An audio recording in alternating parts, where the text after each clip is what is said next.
म्हणून प्रदोष आज भूम प्रदोष आहे. कोणता प्रदोष आज? अतिशय महत्त्वाचा प्रदोष आहे. मंगळवारी येणाऱ्याला प्रदोषाला भूम प्रदोष म्हणतात. याने मंगळाचा दोष निवारण होतो. या दिवशी आपण अभिषेक केला पाहिजे, महादेवाचा अभिषेक. भगवंताला जलधारा फार आवडते. आपल्याकडनं नाही पूजा झाली काही, लक्षात राहू द्या. नाही आपल्याकडं बेलपत्र मिळालं, नाही आपल्याकडं काहीच नाही मिळालं, तर कमीत कमी आपल्याकडं भस्म असतं. भगवान शंकराला जर भस्म टाकलं तर षडोपचार पूजाचं पुण्य मिळतं, अभिषेक केल्याचं पुण्य मिळतं. लक्षात राहू द्या. काय टाकायचं? फक्त भस्म. तुम्ही म्हणाल बाबा लय सोपं करून दिलं आता बेलाचे पान नाही, दही नाही, दूध नाही, भस्माने भगवान शंकर प्रसन्न होतात. लक्षात राहू दे. काय होतात? भगवान भोलेनाथ आणि आपले बाबाजी प्रदोषच्या दिवशी निर्वाण झालेलं आहे बाबाजींचं.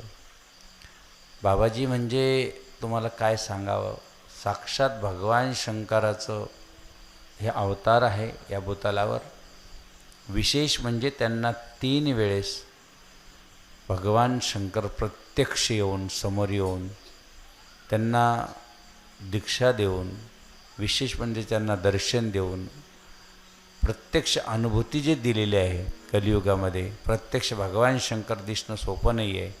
ते त्यांना प्रत्यक्ष 3 वेळेस दर्शन दिलेले असे आपले बाबाजी पालखीत बसलेले आहेत. एवढी मोठी महान विभूती ज्यांनी 8 मंदिराचं जीर्णोद्धार केलं. नागेश्वरापासून निघाले, तपश्चर्या करून 12 वर्ष पूर्ण केले. तिथं साक्षात्कार झाल्यानंतर ते पिनाकेश्वराला गेले. पिनाकेश्वराचं मंदिर झालं, तिथून खाली उतरत नाही ते वेरूळचं सिद्धेश्वर केलं, संभाजीनगरला जनेश्वर केलं. प्रत्येक ठिकाणी असं मंदिर बाबाजींनी महादेवाचं मंदिर बांधलं.